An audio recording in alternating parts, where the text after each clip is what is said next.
Guys, originally when we actually were watching this video, we didn't realize it was going to be this great. And it was originally done for the AAMICY Theory channel.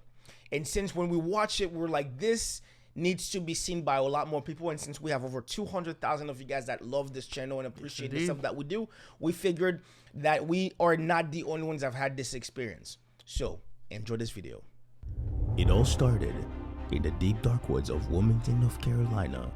Two brothers on a journey to discover the unknown. One small step for man.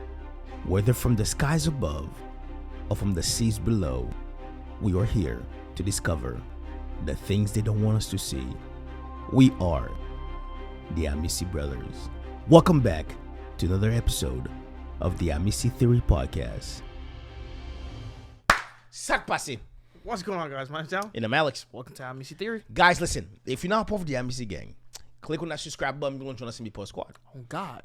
So today we got our African citizens of the world. Ota Adepo. Ted X Berlin. Let's go. We're doing the best guys not in this video. Let's get popping. Let's get it.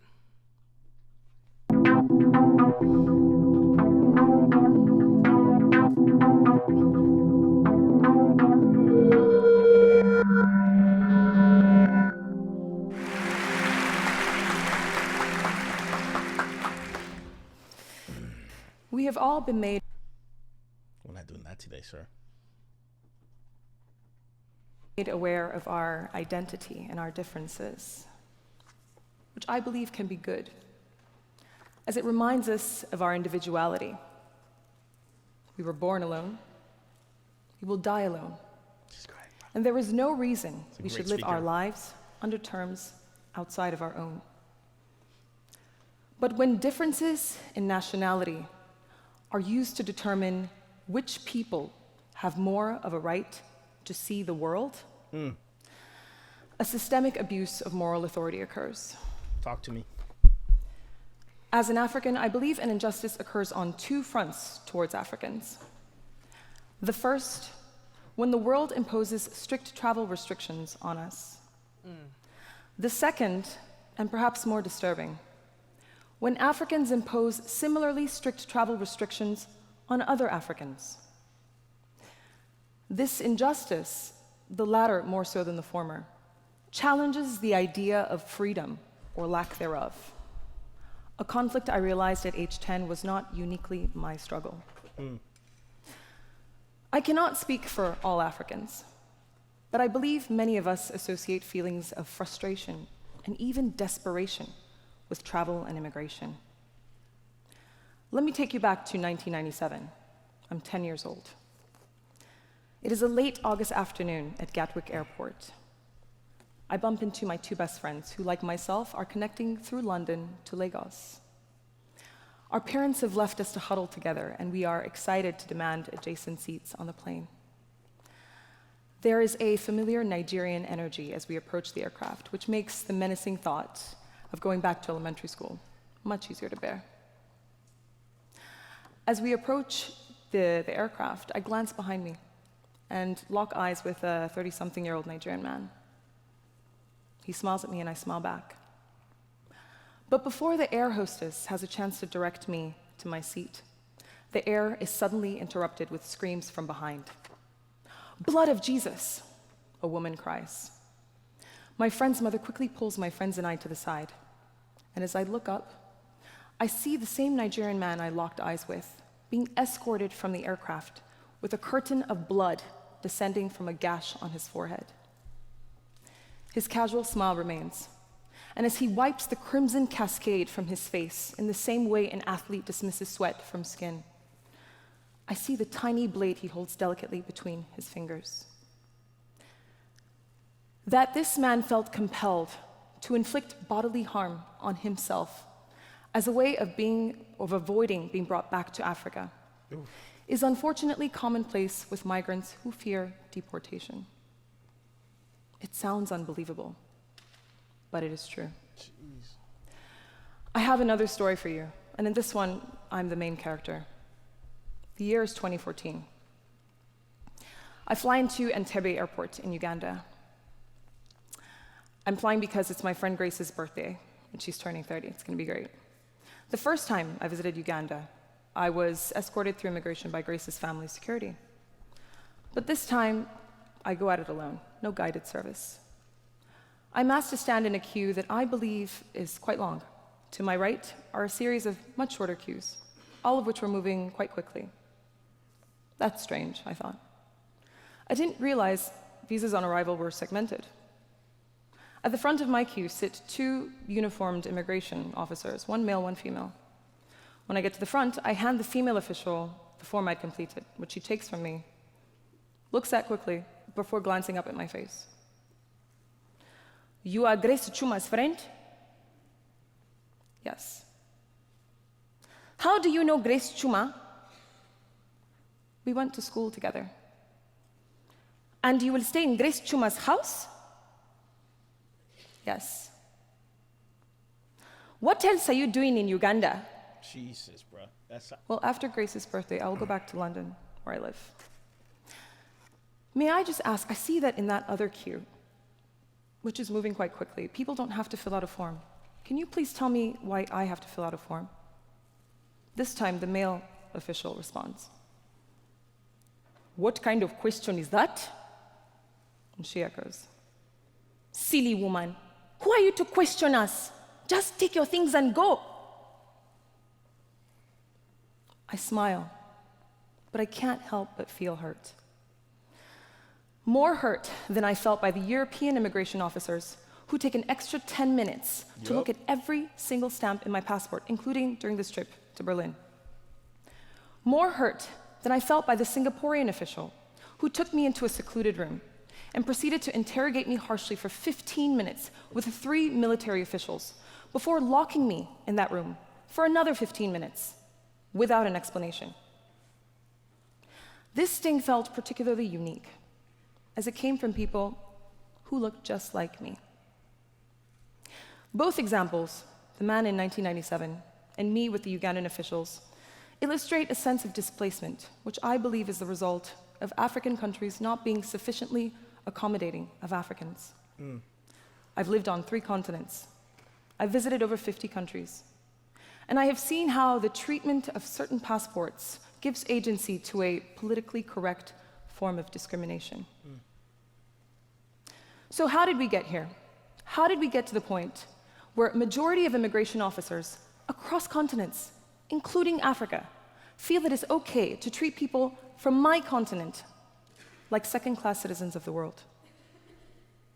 Let's briefly look at Africa's modern history. After decolonization, African countries, for the most part, remained tethered to their colonialists. Nigeria to the UK, Angola to Portugal, Senegal to France. As a result, we collectively developed a fragmented sense of identity, considering our paths to Europe and the US before any connection to a neighboring country. Following the 60s, minimal intra-African trade occurred. But while African markets remained virtually sealed from one another, a vibrant channel of trade flourished between Africa and the Western world. This is the legacy of 20th century Africa, which still dictates our way of life today. Today, I reside in London, a city whose multicultural identity I cherish, still, hopefully. And as is common with most Londoners, traveling the world is one of my greatest passions. Unfortunately, because I'm Nigerian, I'm subject to travel restrictions which make it difficult for me to see some of the countries that most fascinate me. Ranked number 89 on the Global Passport Index, actually it's 82 now, I checked this morning, Nigeria sits in the company of Kosovo, Libya, and Pakistan as one of the countries facing the toughest travel restrictions. While my friend Asako from Japan can travel visa-free to Buenos Aires, I must submit my passport to the Argentinian consulate 4 months in advance and pay a visa application fee, which feels like a tax. But just think about that for a second. Think about giving up your travel document for 4 months and how inconvenient it would be for your life. You would essentially imprison yourself in that country, wherever you're applying from, for that period of time until a decision has been made. And that decision is not a guaranteed yes. Prior to my trip to Sri Lanka in April of 2015, My supporting documents included a personal bank statement, a company bank statement, a proof of address, an invitation letter written from a friend of a friend in Sri Lanka, and a letter from my doctor confirming that I do not have Ebola, even though I hadn't visited a West African country in 6 months prior to the outbreak. Despite the obstacles, I always comply and submit whatever is asked of me. Why? Because I feel I have as much of a right to see and discover this planet as any other person. Unfortunately, Africans still face restrictions in traveling their own continent. A Somali citizen cannot travel to a single African country without a visa. US and UK citizens can travel to about 36, 35 African countries either visa-free or with visas on arrival. That Africans seem more tolerant to Westerners than they are to other Africans reflects a troubling bias, one that feeds the business pursuits and wanderlusts of Europeans and Americans, while starving Africans of their own right to see their own continent. Let me give you a few more examples. For a Senegalese woman to travel to South Africa, she needs a visa, which might take 2 to 4 weeks to process. For a Nigerian man to travel from Nigeria to Cape Verde, both of which are countries in the same economic community at a similar distance as Madrid is to Hamburg, his total trip time will take 22 hours. He will begin in Lagos and then fly to Casablanca before flying down to Bissau and finally to Cape Verde. So what does the ridiculous nature of this journey show? Well, it demonstrates how a lack of infrastructural connectivity complements our lack of knowledge of one another. It's bad enough that the world makes it difficult for many of us to visit North and South America, Europe and Asia. It's even worse when we impose these restrictions on ourselves. The consequences undermine every goal and agenda set by the IMF, the UN, and the World Bank, which is to see Africa prosper self-sustainably. International movement, to an extent, mirrors our ability to exercise personal liberties. Bearing this in mind, I've identified 3 main consequences of restricting the travel of Africans. Firstly, it prevents the average African from wanting to discover the world beyond London, Paris, Dubai, New York. Secondly, it allows for a missed global education for Africans on regions like Rajasthan, Patagonia, Basque Country. Thirdly, and this doesn't just apply to Africans, the decision to selectively restrict travel punishes people for the wrongdoings of a handful of citizens. It punishes people for the policies of presidents and dictators who harm their countries, and it predetermines who is more worthy of the world. You've heard this before, but I believe it's worth repeating. The solution to the mistreatment of Africans is in the hands of Africans. We, as Africans, are responsible for creating an Africa that is politically stable, intellectually empowered, and socioeconomically integrated. As recently stated by the president of Ghana, once African countries start taking themselves seriously, the world will follow. In March of 2018, 44 of Africa's 54 countries agreed to establish a continental free trade area. This is good, this is progress, and will hopefully bring intra-African trade, currently at 12%, closer to the EU's figure of about 65%, I checked this morning. But are signing agreements and photo ops enough? How do we move forward constructively? Here are 3 suggestions. Infrastructure needs to be created so that travel within the African continent does not require a connecting flight through Europe or Turkey. That's crazy. Right. African states need to have a thorough understanding of their industries so that trade with other African countries is meaningful, and so that business and bilateral agreements with the Chinese or the Americans actually benefits both parties. Oof. Finally, there needs to be a re-education on Africa and on Africans for Africans, culturally, historically, and economically, These conversations need to happen in classrooms as well as around dinner tables, which will in turn improve the quality of conversations in business and international forums. When all of the above happen, Africans will not need to pursue treacherous routes through the Mediterranean, risk being enslaved or auctioned, or inflict bodily harm in a desperate attempt to stay abroad. We as Africans are responsible for creating an Africa that is stable and that presents real growth opportunities. To be sufficiently curious about one another and to treat each other with respect. To realize that if an American citizen can travel visa-free to South Africa, then a citizen of Niger should be allowed the same right. And it is the responsibility of the rest of the world to resist the temptation to make fast money in Africa and to instead consider mutually beneficial long-term opportunities. And maybe, just maybe, together we can create a world that is more welcoming to Africans, not just Africans, but more importantly, one in which we Africans are welcoming to each other. Thank you. Bro. This was the greatest 15 minutes put together of all time. Oh, for sure. Bro, we have to find more of her stuff. Yo. Are African Citizens of the World by Ota Adepo. Go, thoughts. I got a lot. You can go first. Okay. I found it interesting because like the idea, it's the same thing we're going through right now. Yeah. Right? Originally, when I was thinking about this, I'm gonna have to put an insert. I was gonna make this for just the AAMICY theory. I was dropping this also on the AAMICY channel. Yes. So like me and Alan want to go. So we're both from Haiti, born and raised. So our passport is Haitian, and I believe the Haitian passport only allows us to travel to 50 countries. I believe without a passport, without a visa, or we can get a visa when we land. And so right now we're in the process of, we got invited by a friend of ours to go and visit him in Kuwait. Okay.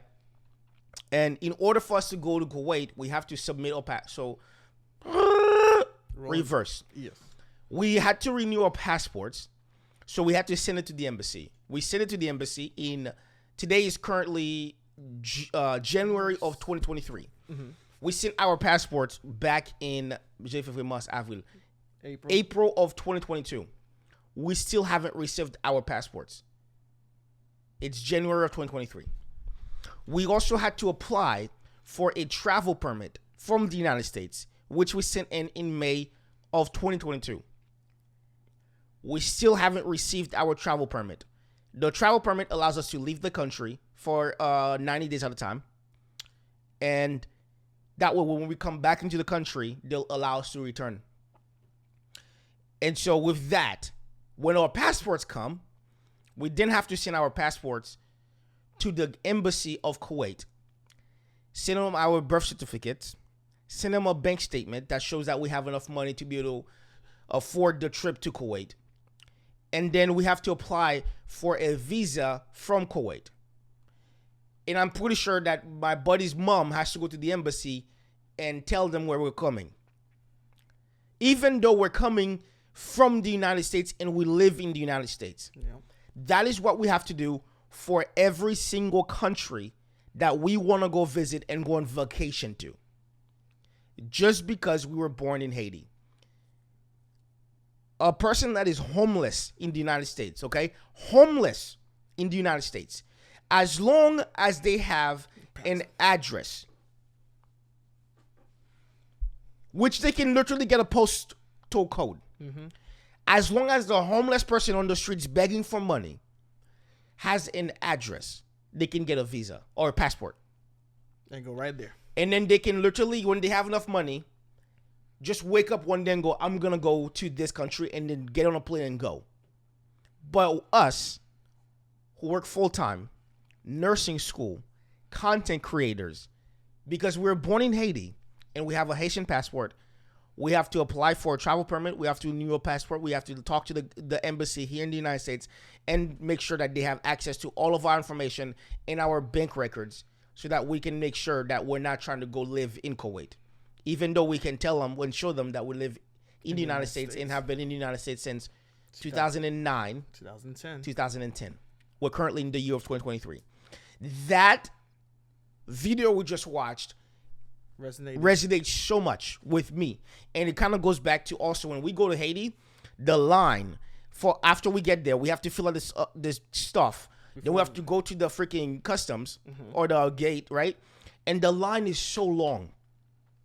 But then you have Americans on the right of us just going through easily.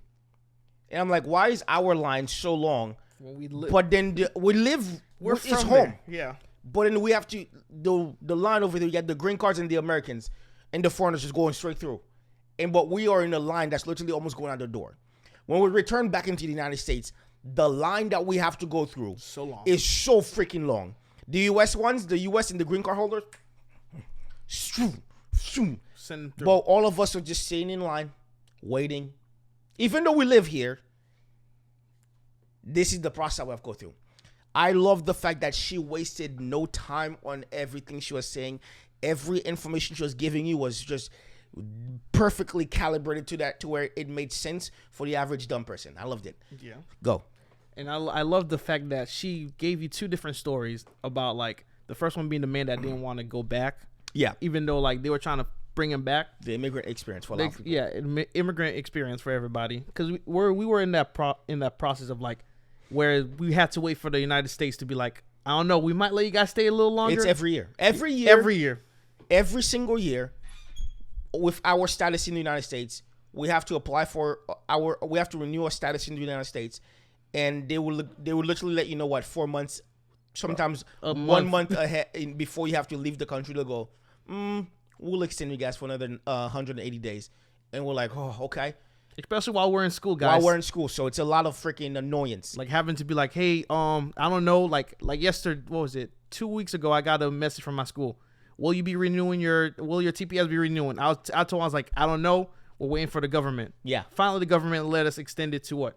Another year. Another year. So then now it's extended for another year. But the fact that she painted that picture, because it resonates with us. Because like I was talking to somebody from work yesterday, and I was telling them about how being from a different country versus the United States is so much different. Because I was like, you can literally get a passport and go anywhere. She's like, if you are living in the United States and you don't have a passport, unbelievable. Continue. Right. And she was like, what? You guys have to send out your passport to get renewed, or like you have to go to the New York and then take a picture and then get it sent out? I was like, yes. He's like, oh, I didn't even know that happened. I thought you could just go to the DMV or freaking, what was it? Staples, or like you could take it from Staples. Even renewing our licenses, we have to physically be there every single time. We cannot renew it online.